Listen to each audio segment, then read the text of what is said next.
Mm, Buenas tardes, ¿cómo están? Mi nombre es Norma Caterina Cabarcas Acosta.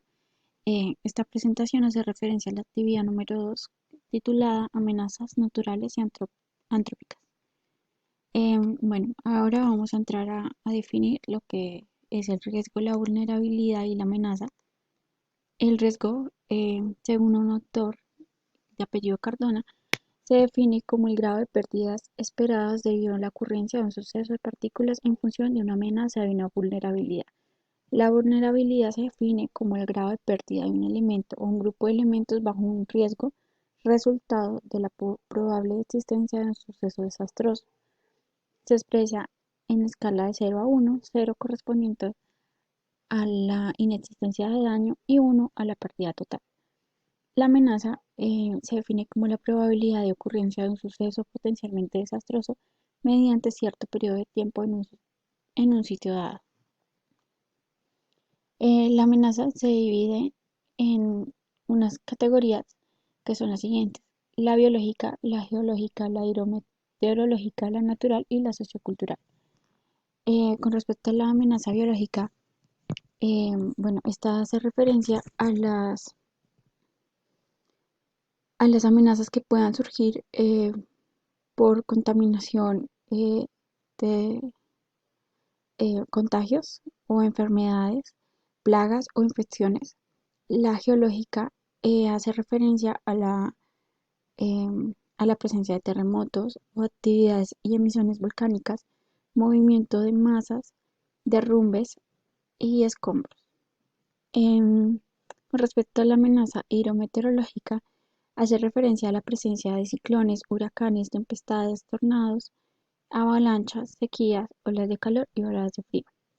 La amenaza natural eh, se refiere como el término que describe los eventos relacionados con amenazas existentes que puedan ocasionar, eh, em, que puedan ocasionar el surgimiento de acontecimientos futuros. Y con respecto a la amenaza sociocultural, hace referencia a circunstancias que son producto de las actividades humanas que incrementan la posibilidad de más amenazas naturales. Entre las diferencias que tenemos del riesgo y la amenaza, tenemos que el riesgo es dependiente de la existencia de la amenaza y la vulnerabilidad, y es la materialización de una amenaza no mitigada. Con respecto a la amenaza, entendemos que eh, la amenaza es independiente de la vulnerabilidad, en ocasiones es causal de actividades humanas en el territorio y hace referencia a una advertencia latente de una acción futura que puede ocasionar daños y puede convertirse en riesgo. Con respecto a los tipos de amenazas naturales, tenemos terremotos, deslizamientos, huracanes, tornados, sequías, erupciones volcánicas, tsunamis, inundaciones y fuegos forestales. Entendemos por terremotos aquellos movimientos de la corteza terrestre que pueden causar daños en la superficie terrestre. Con respecto a los deslizamientos, son movimientos eh, de tierra, piedras y vegetación que se deslizan por unas pendientes, ya sean pronunciadas o no sean muy pronunciadas. Depende sobre todo si o se presentan, sobre todo cuando son épocas de lluvia, o sea, en la época muy conocida como la época del Niño. Con respecto a los huracanes, son fuertes vientos que se originan en el mar acompañados de lluvias. Los tornados se diferencian de los huracanes ya que son ráfagas de viento, pero que su movimiento es circular y la velocidad con la que llegan es tanta que producen más caos en la superficie terrestre. Las sequías son un periodo de tiempo durante el cual una zona de la Tierra padece por la falta de lluvias. Las erupciones volcánicas, eh, son producto de, de los volcanes cuando expulsan lava, cenizas y gases tóxicos desde el interior de la Tierra.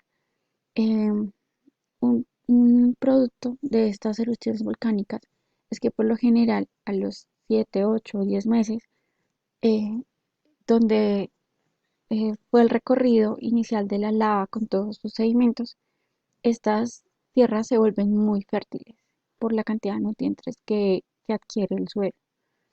Con respecto a los tsunamis, son una serie de olas marinas que se provocan en el mar ocasionado por terremotos, erupciones volcánicas o deslizamientos submarinos. Las inundaciones, eh, las inundaciones son muy comunes en la época del Niño, son provocadas por fuertes precipitaciones, eh, también son provocadas por la no conciencia de nosotros como, como personas de cuidar el medio ambiente y no cuidamos las redes de alcantarillado que existen en nuestras ciudades, provocando que se aumenten las posibilidades de tener inundaciones en las ciudades. Los fuegos forestales son fuegos provocados en bosques, selvas, que afectan la vegetación y la fauna de la zona. Las variables de vulnerabilidad en terremotos, em, bueno, el autor en la lectura que nos recomendaron em, decía que hay una fuerte relación entre los terremotos y las estructuras inseguras que no se construyen con respecto a la normativa vigente. Em, Él define cuatro variables que influyen en esta vulnerabilidad. Una son las características sísmicas y geológicas de una área, el diseño del edificio, su construcción y los riesgos que asumen los ocupantes si no se construyen con estas normativas. La segunda variable es la localización de los habitantes dentro de la edificación, porque es muy diferente cómo asumen el riesgo, si están adentro de la edificación o si están afuera.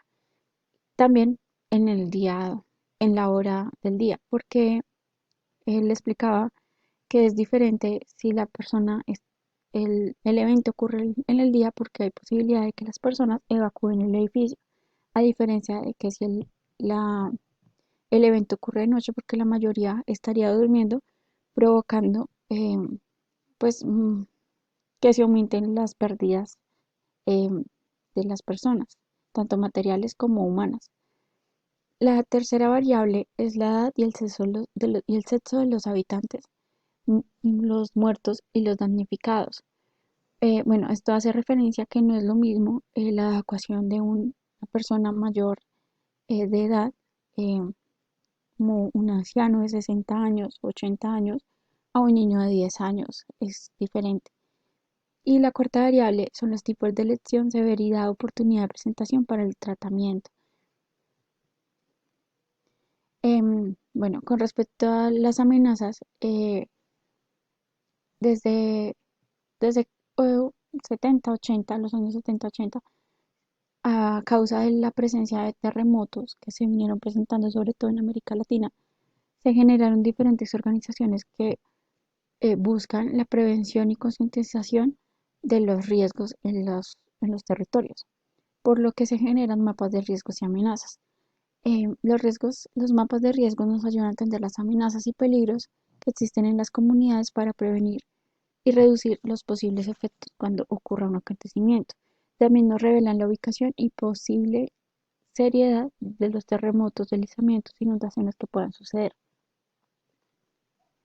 ¿Cómo se mide la intensidad y magnitud de estos fenómenos? Bueno, con respecto a los sismos y terremotos existen dos formas de medirlo. Una es la escala de Richter y otra la escala de Mercalli. La de Richter nos invita a medir la magnitud de la energía liberada en un sismo. Esta lo hace en grados de 1 a 8, y la escala de Mercalli nos sirve para medir la intensidad de un terremoto.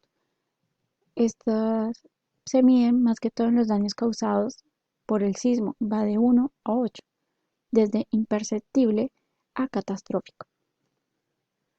Con respecto a la medición de fenómenos atmosféricos, tenemos los huracanes y los tornados. Los huracanes, eh,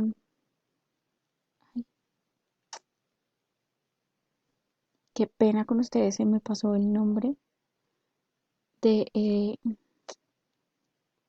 se me pasó el nombre de la herramienta que se utiliza para medir los huracanes, pero es una escala que se utiliza para medir y clasificar la intensidad de un tornado. Esta lo mide en base a las velocidades, y con respecto a los tornados se hace por medio de la escala de Saffir-Simpson. se utiliza para clasificar la categoría de los huracanes, va desde la depresión tropical hasta el huracán de categoría 5. Con respecto al ciclo Enos, oscilación del sur, más conocido como el fenómeno del niño y la niña, eh, lo, lo- lo definimos como la aparición en tiempo de aguas superficiales relativamente más cálidas, que es el niño, o más frías, la niña, de lo normal en el Pacífico tropical central y oriental, frente a las costas del norte del Perú, Ecuador y sur del Colombia. Con respecto a los índices de vigilancia de estos fenómenos, se hace en base a 4 categorías.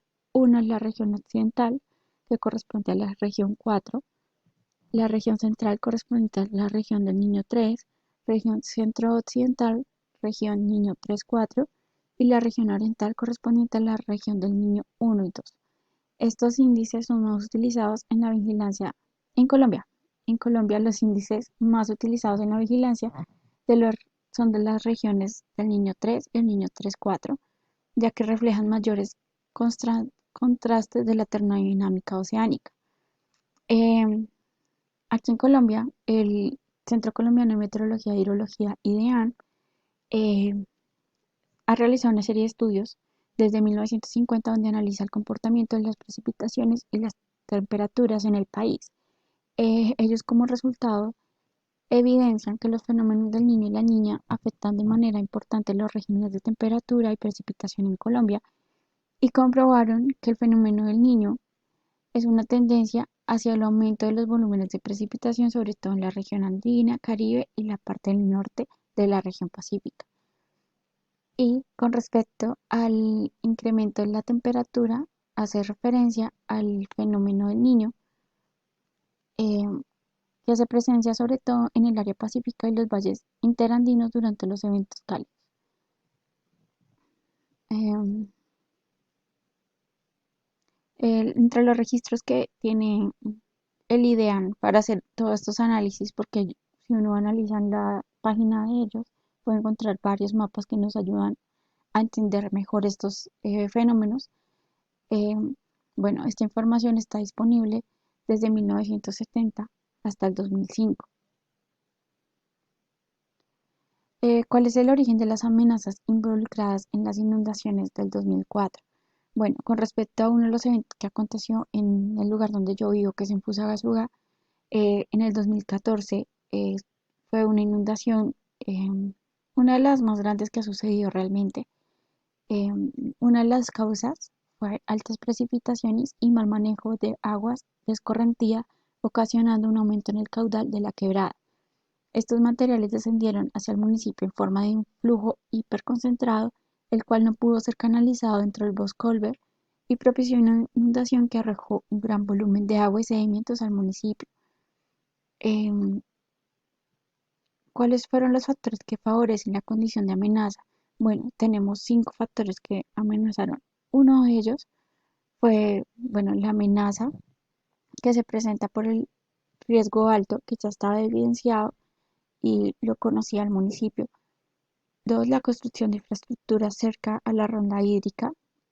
Tres, el alto índice de deforestación que estaba surgiendo en el cerro Fusacatán. Cuatro, el mal manejo de aguas de escorrentía.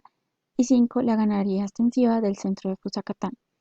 ¿Qué pasó? Estos factores influenciaron mucho en el momento en que hubo tal precipitación, porque anterior a esos días ya había llovido demasiado. Llegó el momento en que las tuberías y todo el Boscolver que estaba canalizando la quebrada colapsó, provocando que toda el agua eh, llegara al municipio y afectar a las vías principales principalmente. ¿Cuáles fueron los daños y pérdidas presentadas? Fueron 192 familias afectadas, una persona fallecida, 154 viviendas averiadas, 8 destruidas, 4 vías afectadas que fueron las principales de acceso al municipio, el Boscover que colapsó, una institución educativa que se inundó y pues el bosque nativo que arrastró todo el agua escorrentía.